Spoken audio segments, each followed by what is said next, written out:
예, 오늘은 169가입니다. 예.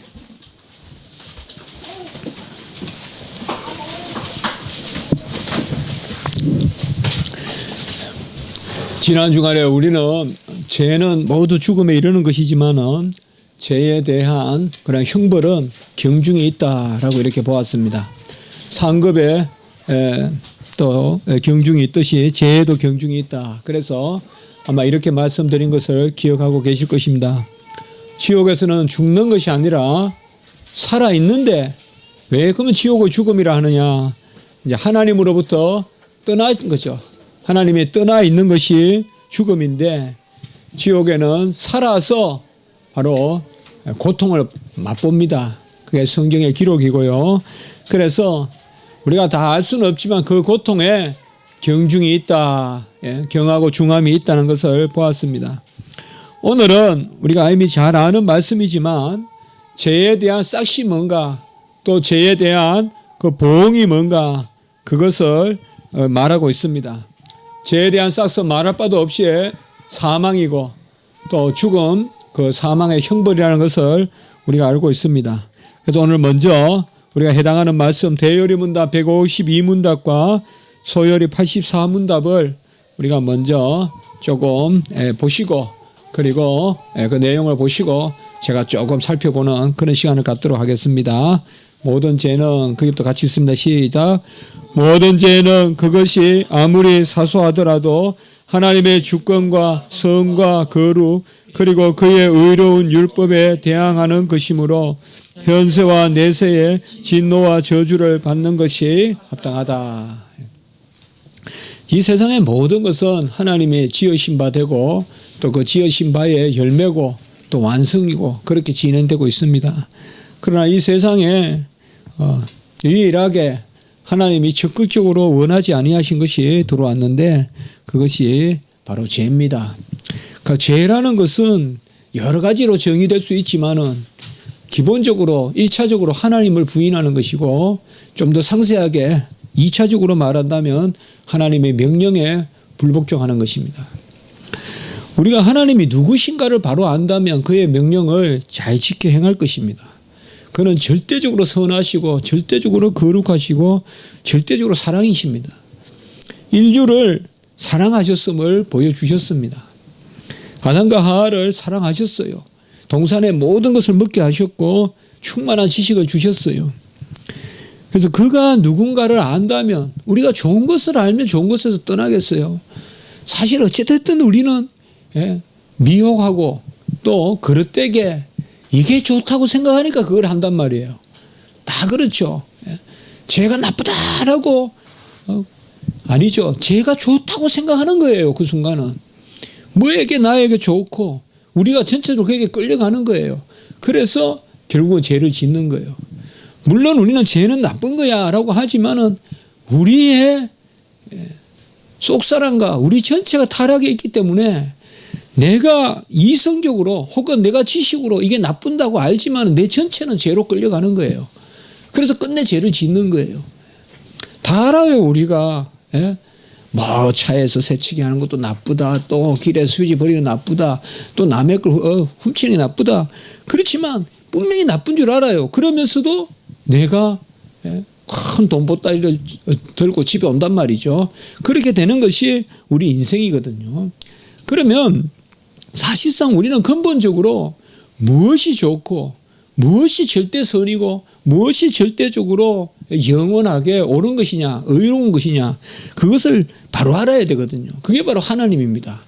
그래서 결국은 절대적으로 의롭고 선하시고 절대적으로 거룩하시고 절대적으로 우리에게 생명이 되시는 하나님을 1차적으로 바로 알지 못할 때 그게 바로 죄가 되는 것이고 그것을 좀 더 구체적으로 말하면 하나님을 바로 알지 못할 때는 필히 우리는 하나님의 뜻을 그르치게 되어 있습니다.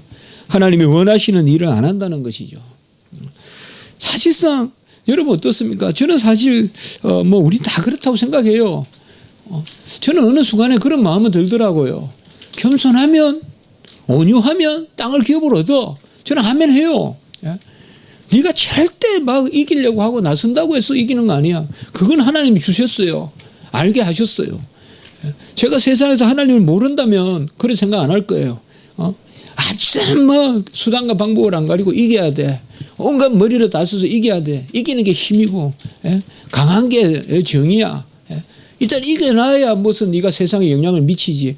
뭐 이런 생각들을 할 수 있겠지만은, 그러나 지금 제 마음은 안 그렇거든요. 못 참아서 탈이지. 참으면 영혼을 얻고 인내로 영혼을 얻으리라. 겸손하지 못해서 탈이지. 낮아지면 분명히 높여주시거든요. 분명하거든요. 근데 그 낮아짐을 못 참는 거예요. 당연히 참을 것 같아도 못 참는 거예요. 불과 1시간을 못 참고 일주일을 못 참고 1년을 못 참는 거예요. 그 밑에 낮아짐을. 그래서 결국은 우리가 높아질 수 없고 그저 낮아짐을 못 참으니까 낮아짐의 수준에서만 사는 거예요. 우리가 그것을 참아야 낮아짐을 넘어서서 높아짐으로 점핑업을 하게 되는데 낮아짐의 수준에서 낮아짐을 시기하고 낮아짐을 질투하고 그 수준에서 높낮이를 재니까 결국 낮아짐을 벗어나지를 못하는 거거든요. 그래서 결국은 모든 죄는 역으로 말하면 우리가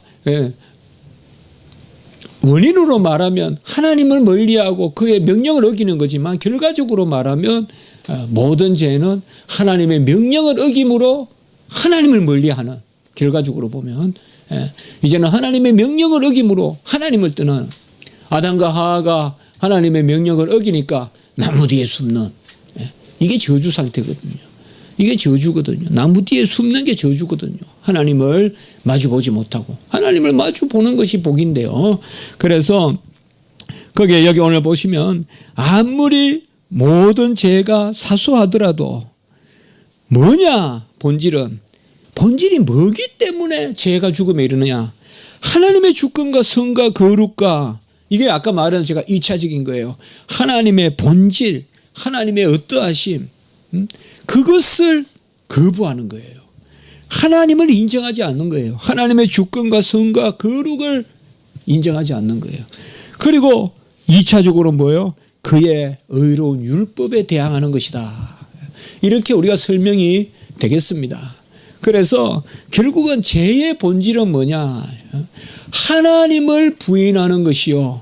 그리고는 그것을 통하여서 결국 하나님의 명령을 어기는 것인데, 역으로 결과적으로 봤을 때는 하나님의 명령을 어김으로 하나님을 부정하는 데 이르르니까 이게 죽음이에요.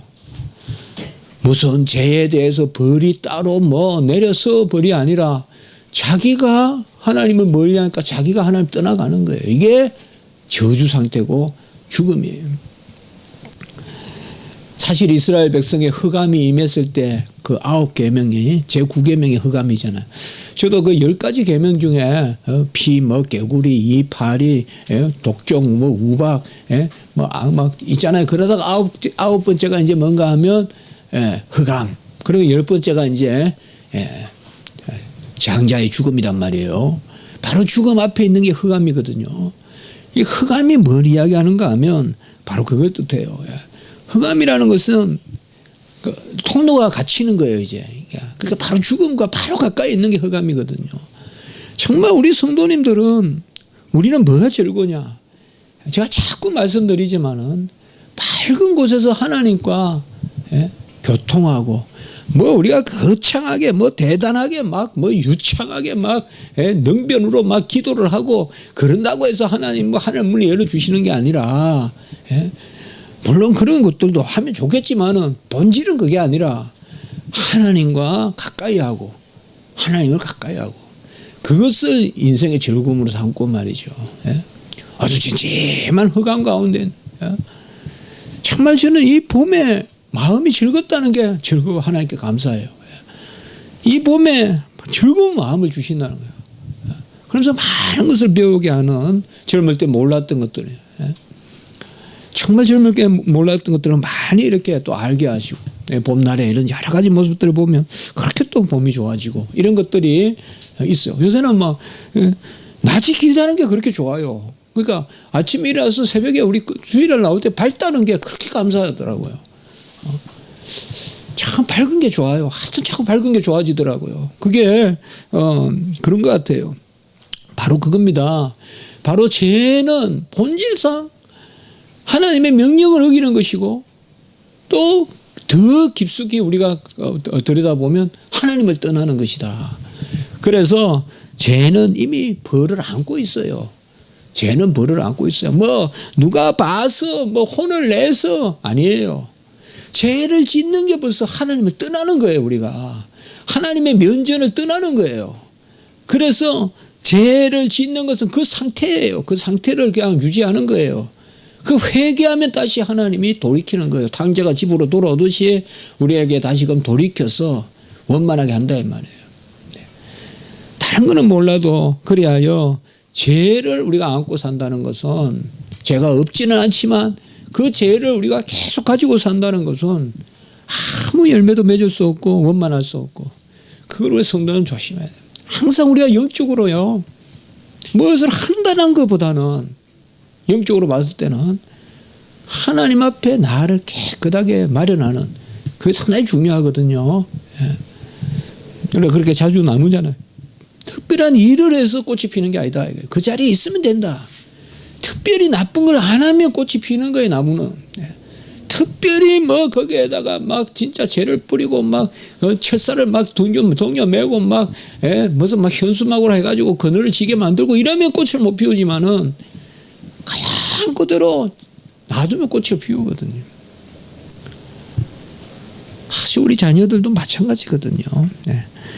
특별히 뭐 우리 뭐 많이 해서 되는 것 같아도 제가 우리가 보면 그래요. 물론 어떤 공부를 해야 된다, 어떤 일을 딱 주어지가 그걸 해야 된다는 측면도 있지만 크게 인생을 봤을 때는 하나님 앞에 자기를 잘 가꾸고 그런 사람들이 요셉과 같이 사용되거든요. 요셉과 같이 꼭 시장에서 아카데미에서 뭘 많이 배우는 것도 중요하지만 배워야 돼요. 배우지 말라는 게 아니에요. 본질은 그거 너머에 자기를 정결하게 하고 깨끗하게 하고 그게 중요해요. 어둠에 거하면서 막 그곳에서 책을 한 자 더 읽는 거 그런 내 모습보다는 밝은 곳에 있으면서 조금 하나님께 감사하고 조금 미련해 보여도 그렇게 사는 게 끝내는 열매를 맺는 삶이다. 그런 것을 우리에게 보여주고 있어요. 그러므로 죄에는 현세와 내세의 진노와 저주가 있는데 잘 아실 것은 죄는 저주는 떠나는 거예요. 죽음은 안 죽어요. 살아 있어요.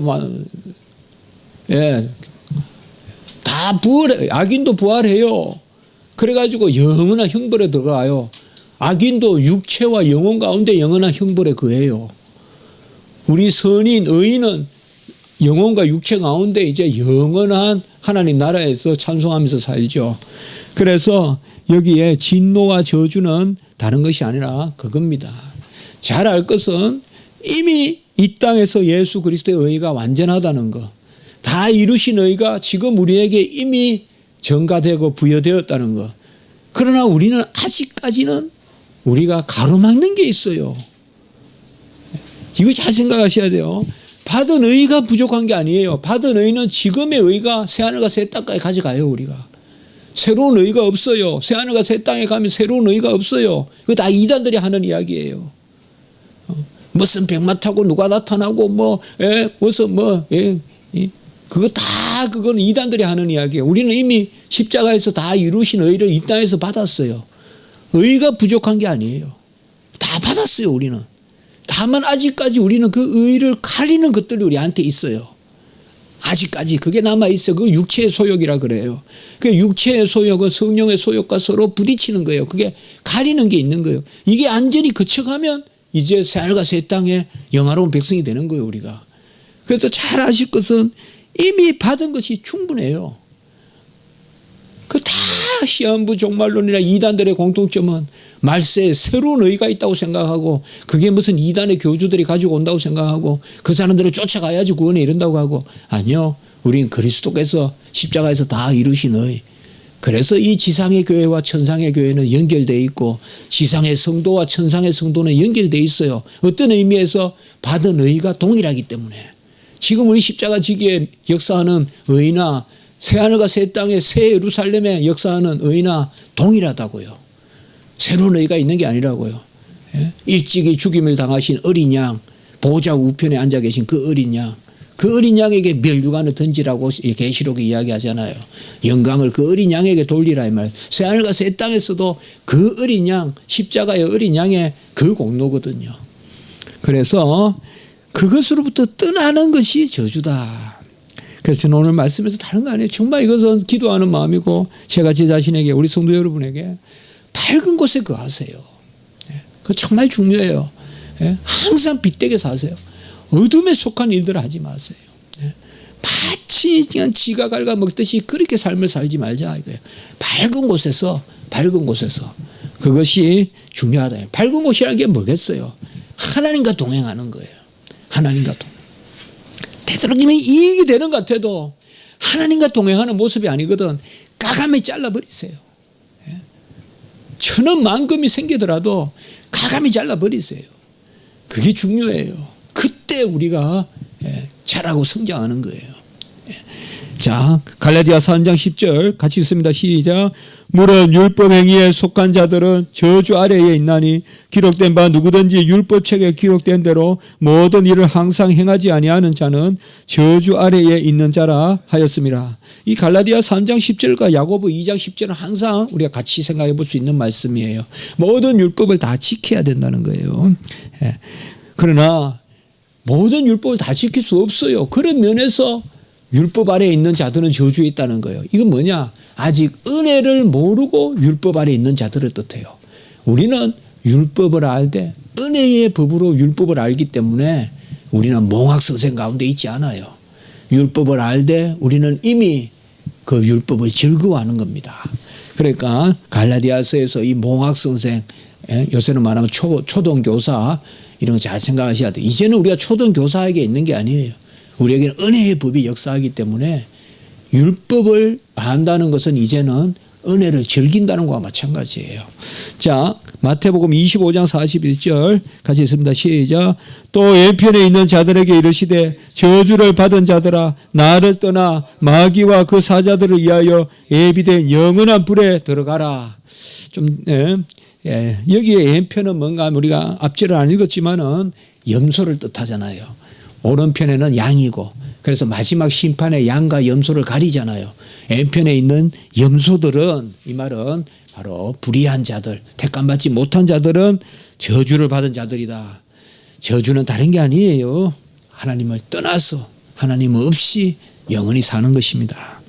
자, 야고보서 2장 10절 우리가 갈라디아 3장 10절과 거의 같아요. 이런 것은 요절로 이렇게 좀 연결해서 생각하시면 좋아요. 야고보 2장 10절 같이 있습니다. 시작. 누구든지 온 율법을 지키다가 그 하나를 범하면 모두 범한 자가 되나니. 그러나 이게 저주가 아니다 이 말이에요. 우리는 이 모든 율법을 다 지킨 예수 그리스도를 믿기 때문에 그의 의로 우리가 온전하게 된다 이 말입니다. 자, 오늘 여기까지 하겠습니다.